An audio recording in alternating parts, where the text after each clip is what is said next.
Mesdames, Messieurs, bonsoir. Merci d'avoir choisi le journal de Taïtinou Télévision. Voici les principaux titres de cette édition. Un homme de 43 ans a été tué ce matin à Papara, poignardé par son frère. Une enquête est en cours pour déterminer les causes de ce drame. Les réseaux sociaux vecteurs d'arnaques. Depuis quelques semaines, plusieurs Polynésiens auraient été victimes d'arnaques sur Internet. Certaines bien élaborées vont jusqu'à manipuler psychologiquement les victimes. Nous recevons un invité ce soir, Winiki Sage, président de la Fédération des associations de protection de l'environnement. Nous parlerons avec lui des trophées du Fénois durable.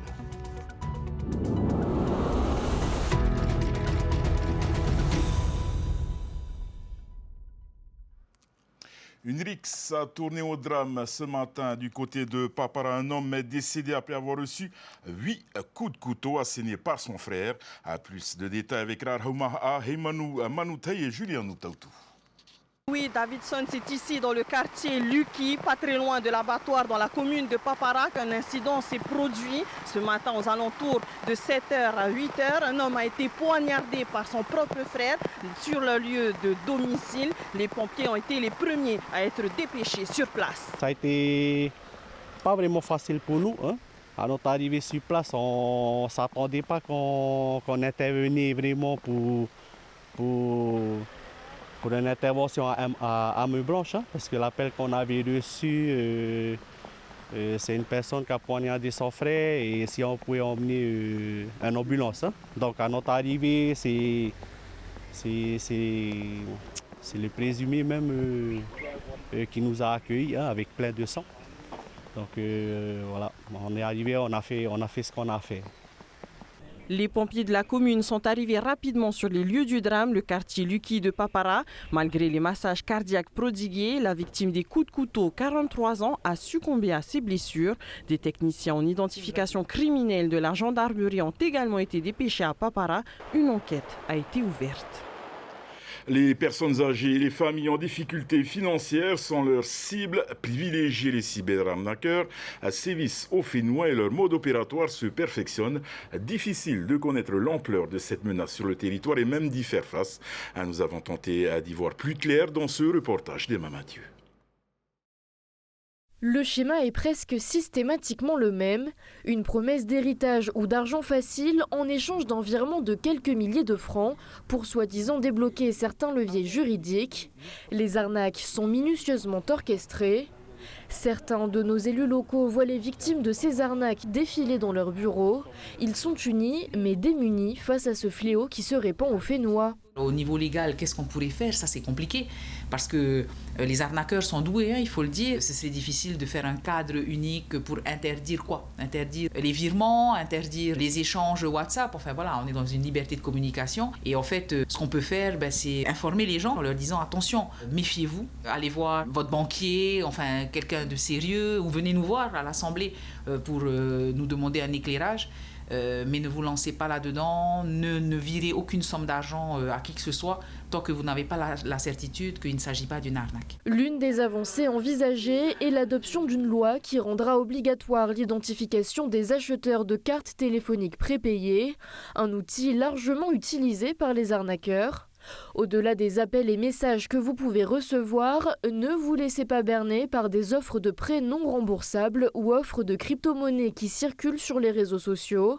Ces posts émanent souvent de faux comptes de médias et usurpent l'identité de nos personnalités politiques. Depuis quelques mois, on reçoit quasiment tous les 2 jours, soit des personnes qui viennent nous voir physiquement à l'Assemblée, soit des messages sur mon compte officiel Facebook, soit des coups de fil des Polynésiens qui me demandent « Alors c'est quoi cette offre que tu nous proposes ?» Ces arnaques, il faut qu'on les combatte ensemble. Il y a des arnaques qui sont beaucoup plus subtiles et dangereuses puisque j'ai reçu certaines personnes qui reçoivent des coups de fil directement sur un 87, sur un numéro local, avec des indications extrêmement précises qu'on leur envoie par exemple sur WhatsApp.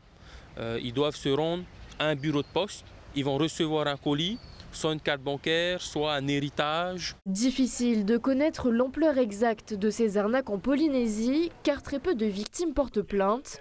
La seule certitude est que des vides juridiques empêchent les forces de l'ordre d'agir efficacement, alors que les atteintes numériques sont en augmentation. Ces victimes ont quelque part honte de venir se présenter à nous, de venir déposer plainte. Parce qu'en réalité, quand elles tombent dans ce type d'arnaque, elles sont sous l'emprise d'arnaqueurs qui vont les dépouiller de quasiment tout ce qu'ils ont sur le compte bancaire. Dès qu'on se rend compte qu'en fait on a été victime, la première démarche c'est de faire des captures d'écran des échanges qu'on a pu avoir avec l'arnaqueur et de se présenter à la DTPN ou auprès des collègues gendarmes pour déposer plainte munis de toutes les preuves qu'on aura pu recueillir. Pour faciliter les démarches et lever cette honte d'aller porter plainte en personne, Thésée, la plateforme nationale dédiée au signalement d'arnaques sur Internet, sera opérationnelle au Fénois début 2025. Vous pourrez vous identifier en ligne grâce à votre identifiant Tatou. Et après avoir été abandonnée durant plusieurs années suite à des malfaçons, la rotonde de Taoné va enfin être reconstruite. Elle n'accueillera plus de centre 15, mais l'Institut du cancer et le service d'oncologie. Santé Naori et Rarahumaha. Le chantier avait été interrompu en 2017 suite à des malfaçons. Le litige est quasiment épuré, ce qui permet au pays de reprendre les travaux. Il s'agira dans un premier temps de consolider la structure du bâtiment. On va conforter l'ensemble des pylônes qui nous permettent, et des dalles qui nous permettront d'assurer une activité au sein de ce bâtiment. Le coût de cette première phase a été estimé à 750 millions et devrait s'achever fin 2025. La seconde phase consistera à aménager et équiper le bâtiment. Les coûts sont en cours d'évaluation. Retour sur la soirée de célébration de l'océan qui s'est clôturée ce mercredi soir avec la remise des prix du concours Toa Reef, un événement qui a aussi permis d'inaugurer l'année de la mer polynésienne. Une année qui sera ponctuée de rendez-vous marquants jusqu'au sommet des Nations Unies sur les océans à Nice en juin. L'IFRECOR, l'État, le pays et le cluster maritime de Polynésie sont en ordre de marche pour parler d'une seule voix et se faire entendre à cette grande échéance. Esther Cuneo et Naya Bennett étaient sur place. 2025, une année consacrée à l'océan, dont le point culminant sera la 3e conférence des Nations Unies, organisée par la France et le Costa Rica à Nice. Un sommet qui accueillera près de 200 pays, mais aussi des agences spécialisées, la société civile, le secteur privé et des donateurs internationaux. Pour la Polynésie, c'est donc une opportunité à ne pas manquer. Oui, il y a une réelle dynamique au niveau des services de l'État, du commissariat, au niveau des services du pays, du ministère des Ressources marines, pour effectivement que la Polynésie soit un des fers de lance de la voix de la France à cette conférence des Nations Unies. Et le but, c'est vraiment d'avoir un vrai pavillon polynésien lors de cette conférence pour promouvoir la culture polynésienne et la manière dont la Polynésie gère son océan. La soirée de remise des prix du concours Toa Reef a justement donné le top départ de ce vaste travail en équipe. C'était une manière de fédérer l'ensemble des acteurs, puisque les écoles de la maternelle à la terminale pouvaient y participer, parce que les entreprises y ont participé, parce que des associations y ont participé.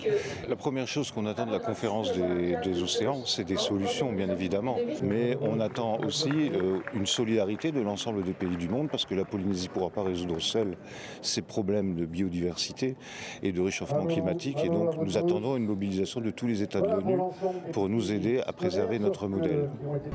Les thématiques qui seront défendues à ce sommet ont déjà été arrêtées.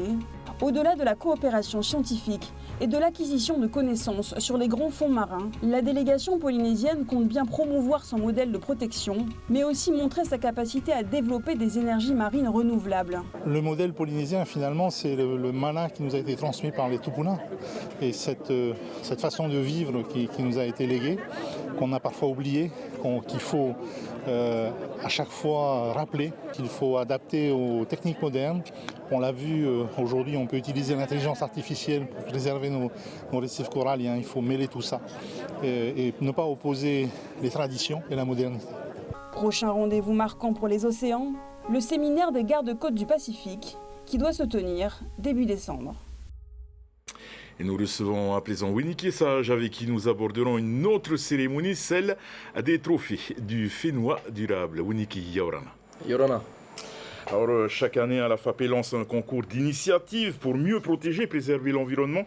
Cette année, une quarantaine de projets a été retenu. Le choix des lauréats sera difficile. Oui, effectivement, tous les ans, on est à la 4e édition cette année. On sort un magazine qui recense toutes les solutions qui nous semblent pertinentes et qui sont conformes, notamment avec les 17 objectifs de l'ONU, 17 objectifs durables. Donc il y a des associations, bien sûr, mais il y a aussi des entreprises et même des services du pays que l'on cite à l'intérieur de ce magazine. Et demain, notamment, on va remettre des trophées. Alors, trophée de la biodiversité, il y a plusieurs types de trophées, on en a 5 grâce à des parrains, notamment la DIREN qui nous aide bien, et puis d'autres groupes, une banque, le groupe OPT, Fénois et d'autres entreprises. Justement, vous calquez sur des critères de l'ONU, 5 catégories pour ce concours, entre guillemets, biodiversité, économie circulaire, éducation, climat et un prix du public. Qui vote réellement dans ce concours? Alors tout le monde a pu voter, et notamment aussi ceux qui sont dans le magazine. Donc, et ensuite on a nominé pour chaque catégorie trois grands projets. Et ensuite c'est le parrain avec un jury qui ensuite va décider lequel aura le prix demain soir. L'année passée, l'association Tama a noté Tairoto avait été lauréate donc du trophée de la biodiversité. Cette année, cette association est récompensée par les trophées de l'IFRECOR. Cette reconnaissance permet aussi à ces associations de disposer de plus de moyens.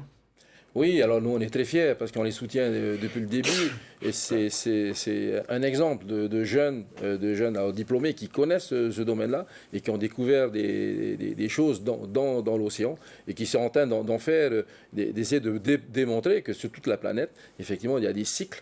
Alors peut-être que ça avait été identifié aussi par nos Tupuna, mais en tous les cas, il y a un cycle lunaire qu'ils ont détecté, notamment avec les coraux. Je trouve ça extraordinaire, je tiens à les féliciter encore. Justement, mêler la science et les histoires des Tupuna, comme a pu le dire le président dans le sujet précédent, c'est quelque chose que vous voulez mettre aussi en valeur? Ah oui, alors on combat depuis longtemps ce qui se passe quand il y a de la pollution, etc. Mais on veut surtout s'investir dans des projets, et notamment dans tout ce qu'on appelle les rahui aujourd'hui. Les rahui, c'est simplement des techniques que nous ont enseignées nos Tupuna, et on s'aperçoit aujourd'hui que sur toute la planète, effectivement, ce sont ces techniques-là qu'il faut mettre en place pour assurer notamment l'autonomie alimentaire. Et on l'a vu dernièrement, il y a quelques années avec le Covid, qu'il faut absolument travailler sur ces sujets-là. C'est d'ailleurs ce type de projet qu'on met également en valeur dans ce magazine. L'année prochaine se tiendra à Nice le sommet des océans. Vous y participez également. Est-ce que ce sera une opportunité pour la FAPE d'obtenir plus de soutien, notamment financier? Alors effectivement, nous, la FAPE, on n'a pas de subvention, donc on se démène comme on peut pour aller capter des sous avec des fondations à l'extérieur. C'est pas facile, il faut se remplir des dossiers, c'est souvent scientifique, c'est souvent en anglais. Et donc ces grands événements-là nous permettent d'aller rencontrer nos homonymes, mais nous permettent également de rencontrer d'autres fondations, mais surtout d'aller ensemble déclarer ce qu'on voudrait faire, notamment par exemple la surpêche qui aujourd'hui est quelque chose de terrible pour notamment nos îles, puisqu'on subit cette raréfaction de poissons. Donc ça fait partie de tous les enjeux aujourd'hui sur la planète, et toutes les ONG, toutes les associations, des plus grandes aux toutes petites, qui sont aux Marquises, qui sont aux Australes, aux Tuamotu, que je salue d'ailleurs, on essaie de tous se mettre en ordre de marche pour qu'on puisse dire des choses d'une même voix lors de ces grandes conférences-là. Merci beaucoup, Winnie Sage. Merci, je profite, j'aimerais inviter vraiment tout le monde à venir nous aider. Ceux qui n'ont pas souvent le temps de s'investir dans des associations, vous pouvez nous aider simplement en participant à cette soirée. Demain, il y a un orchestre, c'est aussi un spectacle, c'est aussi un concert avec Eto, avec d'autres artistes. Je vous invite tous à venir si vous voulez aider les associations dans la protection de l'environnement. Merci beaucoup, Winnie Sage. Entrée majestueuse ce matin dans le port de Papeete. Le Cuauhtémoc est arrivé à quai. Ce bateau école mexicain parcourt les mers pour former plus de 200 marins à la navigation. La communauté latino de Tahiti n'a pas manqué l'événement. L'équipage a aussi fait le show à son arrivée, immortalisé par nos caméras. Le jour se lève sur Tahiti et le Cuauhtémoc pointe le bout de son nez dans le port de Papeete. Le fleuron de la marine mexicaine à fière allure, les matelots sont accueillis comme il se doit. Viva Mexico! Au Fénoua, la communauté latino compte une quarantaine de personnes. Alors on célèbre l'événement, tout comme les marins fièrement hissés sur la proue du bateau, parés de leur costume traditionnel aztèque. Le Cuauhtémoc, nom du dernier empereur aztèque, sillonne les mers pour faire connaître les richesses du Mexique, mais aussi pour former l'élite de la marine nationale mexicaine. À son bord, plus de 260 marins. Nous venons d'un peu partout au Mexique. Nous venons de différentes régions. Ce bateau nous donne l'opportunité à nous tous de rejoindre la marine. C'est une occasion spéciale de connaître beaucoup de choses sur le monde et de voyager.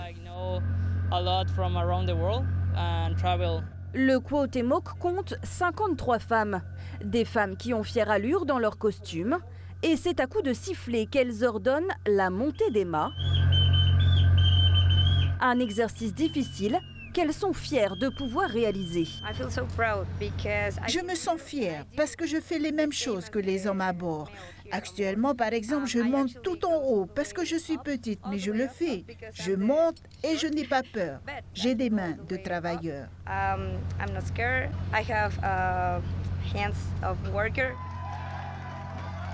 Ce matin, plusieurs membres d'équipage ont aussi été célébrés dignement. Ils sont montés en grade. Un heureux événement pour cette toute dernière escale. Après 7 mois en mer, l'équipage est heureux de finir son périple dans nos îles avant un retour au Mexique. Le Cuauhtémoc sera même ouvert au public tout au long du week-end pour des visites gratuites. Les heures de visite seront de 10h le matin et 8h le soir, excepté demain car nous tenons une réception. Nous devrons fermer plus tôt pour tout préparer. Les visites auront donc lieu seulement jusqu'à 17h. Et attention, si vous voulez visiter ce magnifique bateau, vous n'avez que quelques jours puisque le Cuauhtémoc quitte le quai de Papeete mardi prochain. Et depuis hier, la Confédération Ouet-Orima est en congrès pour notamment élire son nouveau secrétaire général. Atonia Telinohorai a été réélu. Le conseiller fédéral de la CGT pour l'Asie-Pacifique et la présidente de l'USTKE ont fait le déplacement depuis la France et la Calédonie. Écoutons les réactions de Sylvain Goldstein de la CGT et Mélanie Atapo pour le syndicat indépendantiste calédonien USTKE au micro de Vaitiari Nauta. Les salaires sont trop bas, la vie est chère, on le sait, que ce soit en Polynésie, en Kadaki, en Guadeloupe, en Martinique. Des émeutes ont explosé dans différents endroits. La vie est chère et la vie est chère aussi en Polynésie. Et malheureusement, il n'y a pas de réaction de la part du gouvernement, que ce soit du gouvernement polynésien ou du gouvernement français, pour augmenter les salaires. Or, il est impératif d'augmenter les salaires. En Kanaki, il est vrai que suite aux événements du 13 mai, le pays est dans le chaos et il y a bien entendu la tension politique. C'est important justement de consolider ces liens fraternels et on a toujours ces échanges entre nous, syndicats de la région, justement pour toujours consolider nos luttes pour un meilleur vivre et pour aussi que ce modèle économique prenne plus en compte nos populations du pays et qu'elles respectent un peu plus aussi notre mode de vie. Et le 9e salon artisanal des Tuamotu Gambier s'est ouvert hier à l'Assemblée de la Polynésie. 50 artisans venus de 12 atolls et ils proposent donc des ouvrages presque exclusivement confectionnés avec des fibres végétales, Reautiariki et Mataihorai.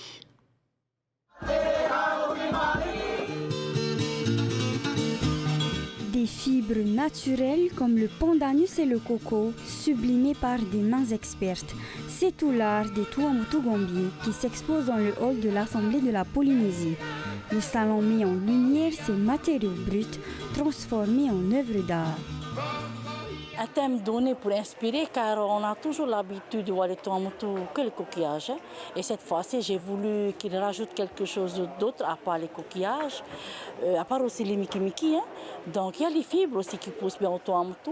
Il y a même des fibres qui terminent dans le feu. Maintenant, ils savent qu'on ne brûle plus. Le travail de la fibre a suscité des réticences parmi les exposants. C'est un processus plutôt complexe. On n'a pas fait l'habitude d'aller couper la fibre, il faut aller couper les cocotiers, les palmiers. Tu vois? Après, il faut travailler encore sur la fibre et c'est la première fois on est en train de s'améliorer encore plus. Des matières premières venues tout droit des atolls puis transformées avec minutie, les créations les plus imposantes peuvent prendre jusqu'à 1 mois de travail. Donc il faut couper les racines, tremper les racines dans de l'eau de mer, environ 2 semaines. Ensuite, taper pour qu'on puisse avoir de la souplesse en fait dans cette racine. Et ensuite rincer et peigner pour avoir l'épaisseur que tu veux. C'est chic et moderne de marier les couleurs comme cela parce que la fibre de Farah c'est blanc. Ensuite, tu as le kéré qui est marron, donc c'est un beau mariage de couleurs. La fibre est mise en avant cette année, mais les artisans des Tuamotu Gambier n'ont pas oublié l'or jaune, le coquillage qu'ils mettent largement en valeur dans leur création.